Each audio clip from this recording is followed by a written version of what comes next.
오늘 저는 히브리서 5장 11절로 6장 8절의 말씀을 중심으로 믿음의 초보에서 성숙으로라는 제목으로 말씀을 전하고자 합니다.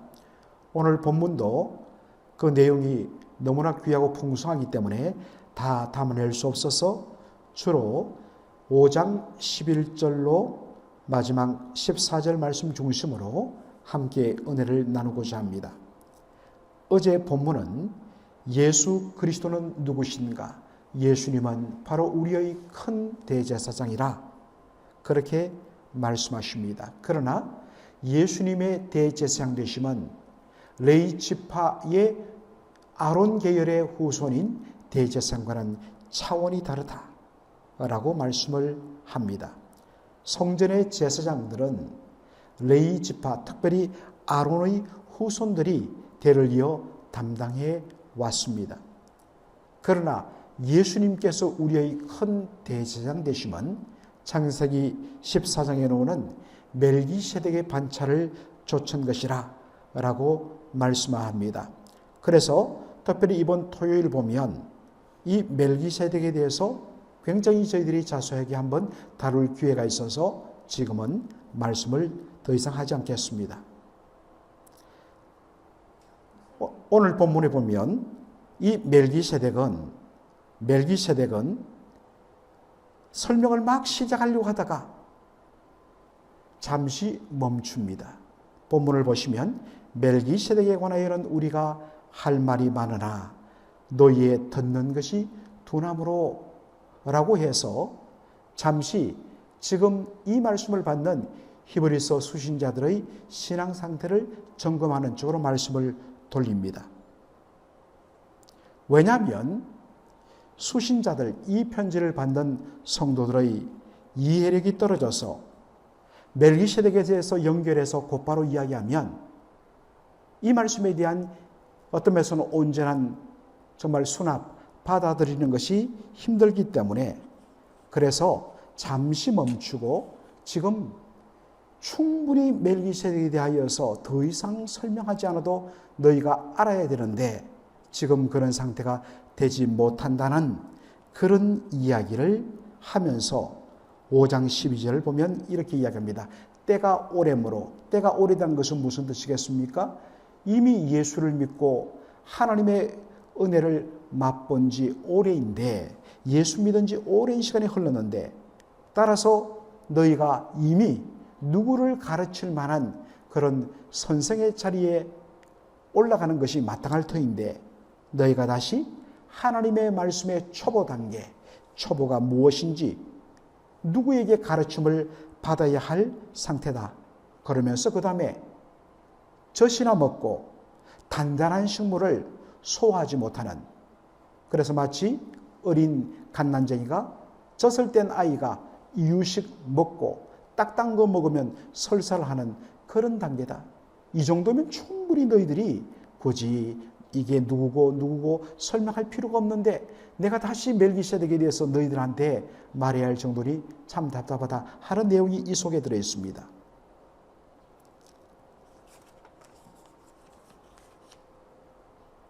참으로 사도의 답답함, 저자의 답답함은 바로 이것입니다. 충분히 예수 믿어서 이제는 정말 딱딱한 음식을 장성한 아이가 먹듯이 말씀에 대하여 이제는 깊이를 가지고 그렇게 설명해도 아멘하며 잘 소화할 때가 되었는데 아직도 정말 믿음의 가장 베이직한 부분들, 기초적인 부분들, 구약 성경의 가장 기본적인 그런 스토리들도 또다시 이야기할 그런 상태가 되어서 답답하다라고 이야기합니다.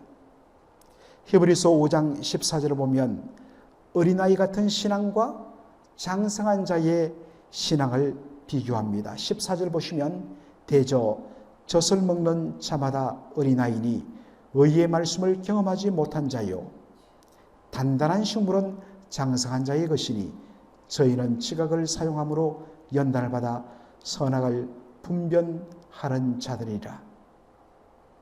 여러분 여기 잘 보시면요. 신앙이 장성한 자의 한 특징이 뭐냐면 지각을 사용한다는 것입니다. 여러분, 하나님께서 우리에게 주신 지성 그리고 논리란 이 선물을 사용한다는 것입니다. 종종 어떤 면에서는 지성을 믿음에 반대되는 것들, 이성을 신앙에 반대되는 것들로 잘못 오해하는 분들이 있습니다. 물론 19세기의 독일에서부터 비롯되어서 유럽을 지배하고 지금 미국의 주류 어떤 면에서는 교단을 지배하고 있는 이 자유주의 신학, 이 진보적인 신학은 아예 처음부터 초자연적인 것을 배제하고 오직 인간의 이성과 논리와 과학이라는 그러한 영역에서 이해되고 확인되는 것들만 이해하겠다라는 그러한 차원에서 접근하는 이성과 어떤 면에서는 지식은 문제가 있습니다. 그러나 이미 성령의 은혜로 거듭나 하나님의 놀라운 은혜를 맛본 모든 성도들에게는 성령이 사용하시는 이성과 지성과 논리는 우리의 믿음을 더 깊이 있게 풍성하게 나가는 도구가 된다는 것입니다. 여기에 보니까 연단을 받아라는 말이 있는데 여기에 쓰이는 이 연단이란 번역은 환난과 핍박을 받아서 단단하게 되는 그러한 연단을 뜻하는 것이 아닙니다. 참 아쉬운 것은 우리 한글 성경이 번역을 한 지 오래되다 보니까 이 번역이 어떤 의미에서는 제대로 이 본문의 의미를 드러내지 못할 때가 참 많습니다. 이 연단도 마찬가지입니다. 우리가 생각하는 연단은 시험과 환난을 받는 것, 그것을 통하여 단련되는 것을 의미하는데 여기에 원어적인 의미는 그런 환난과 핍박의 개념이 아니라 바로 훈련, 트레이닝을 받는다는 뜻입니다.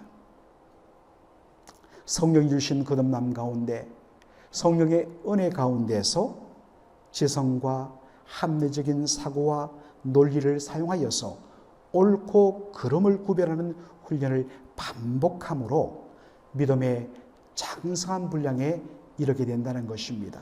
참 아쉬운 것은요, 한국 교회가 그동안 참 무조건 믿어야 된다, 덮어놓고 아멘해라, 이런 어떤 면에서는 부분에 대하여서 믿음 중심으로 너무 나가다 보니까 심지어 제자 훈련을 해보면 옛날에 제가 부목사회 때 해보면 거기에 PhD 받은 분들이 여러 분 계시는데도 불구하고 자 집사님 이 말씀의 의미가 무엇이지요?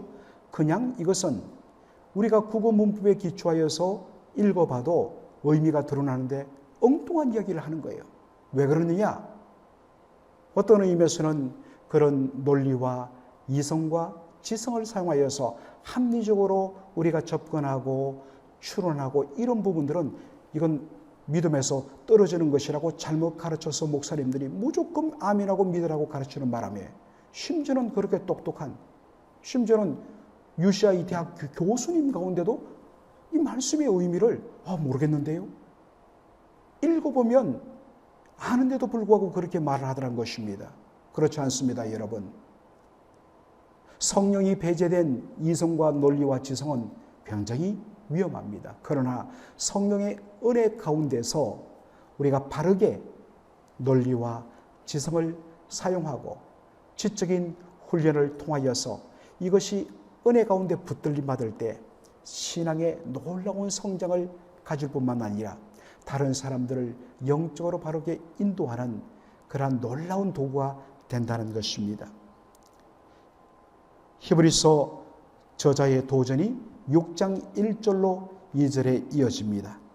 그러므로 우리가 그리스도 도의 처벌을 버리고 죽은 행실을 회개함과 하나님께 대한 신앙과 세례들과 안수와 죽은 자의 부활과 영원한 심판에 관한 교훈의 틀을 다시 닦지 말고 완전한 데 나아갈지니라. 여러분, 그리스도도의 초보 단계를 벗어나야 된다. 다시 말해서 기초적인 교리의 수준을 벗어나야 된다는 것입니다. 정말 이것은 가장 베이직한 것입니다. 마치 초등학생이 수학도 아니고 산수죠. 덧셈, 뺄셈, 곱하기, 나누기, 그리고 구구단을 외우는 늘 그 수준에 머물러서는 안 된다는 것입니다.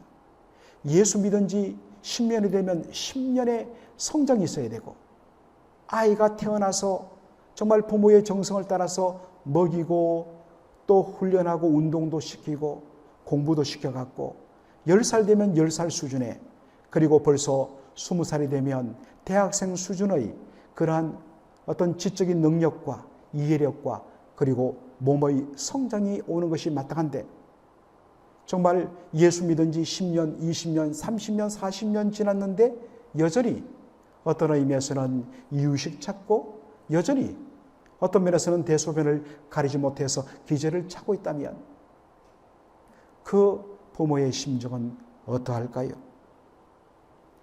더 완전한 대로 나가야 된다. 더 완전한 대로 나가야 된다. 그 완전함, 이것은 퍼펙트를 말하는 것이 아니라 머추얼, 신앙의 성숙함으로 나가야 된다는 것입니다. 머추얼이 무엇입니까?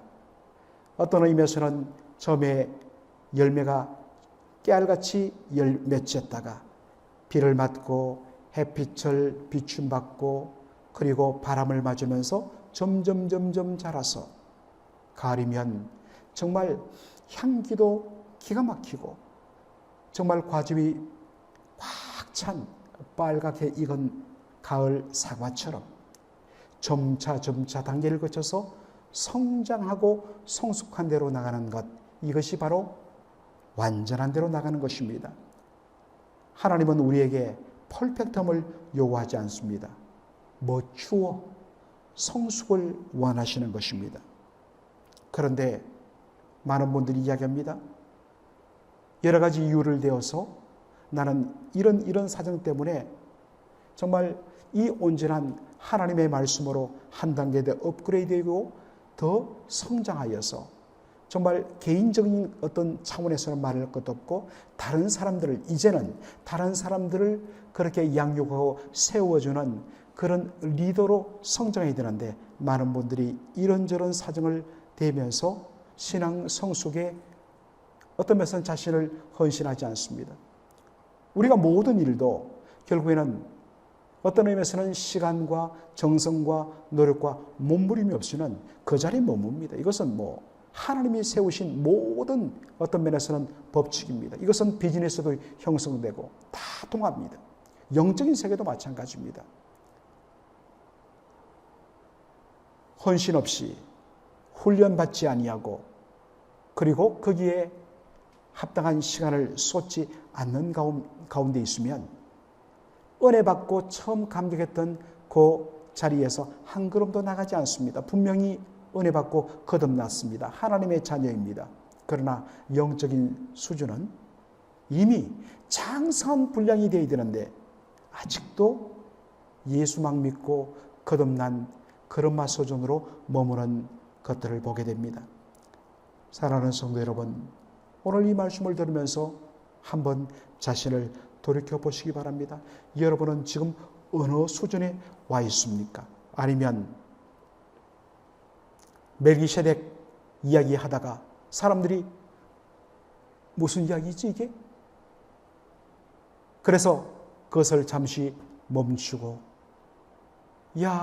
성장해야 되는데, 단단한 식물을 충분히 소화해야 되는데 아직도 모든 것들을 다 갈아갖고 으깨갖고 숟가락으로 떠주는 이유식 단계에 머문 영적인 베이비 크리스찬의 모습은 아닌가? 이 책망 앞에 다시 한 번 더 자신을 살피고서 주여, 제가 투자하겠습니다. 헌신하겠습니다. 그래서 주여, 정말 내 인생에 하나님께서 아직도 이렇게 건강 주시고 아직도 지력을 주시고 아직도 힘을 주시는 바로 이때에 내 남은 생에 시간을 들여서 주여 다시 영적으로 업그레이드되는 그런 은혜를 맛보게 하여 주옵소서. 기도하시는 저와 여러분 되기를 소원합니다. 아멘. 살아계신 우리 아버지 하나님, 은혜와 사랑을 감사드립니다. 오늘 히브리서 저자가 예수님과 멜기세덱을 그렇게 비교하여서 예수님의 대제사장 되심을 설명하다가 정말 이 내용을 어떤 의미에서는 설명하지 않고 곧바로 연결되어도 되는데 다시금 가장 기본적인 것으로 설명해서 이해를 쉽게 할 만큼 당시 초대교회 성도들의 영적인 상태에 대하여서 탄식하는 히브리서 저자의 이 애걸는 마음을 보면서 오 주님, 이것이 오늘 이 시대 그리스도인들 그리고 우리 교회 성도들을 향하신 주님의 탄식은 아닌지 아버지 하나님 눈을 열어서 성령의 은혜 가운데 자신의 현 영적인 상태를 보게 하시고 오 주님 정말 다시금 일어나서 우리의 시간과 정성과 우리의 노력을 다하여서 하나님이 주신 이 영적인 성장의 풍성한 은혜로 들어가서 우리의 믿음의 연조에 걸맞는 그만한 영적인 성장과 성숙을 위하여 하나님 남은 생에 시간을 드리고 주님 앞에 헌신하는 저희 모든 성도들 될 수 있도록 인도하여 주시옵소서. 예수님의 이름으로 기도합나이다. 아멘.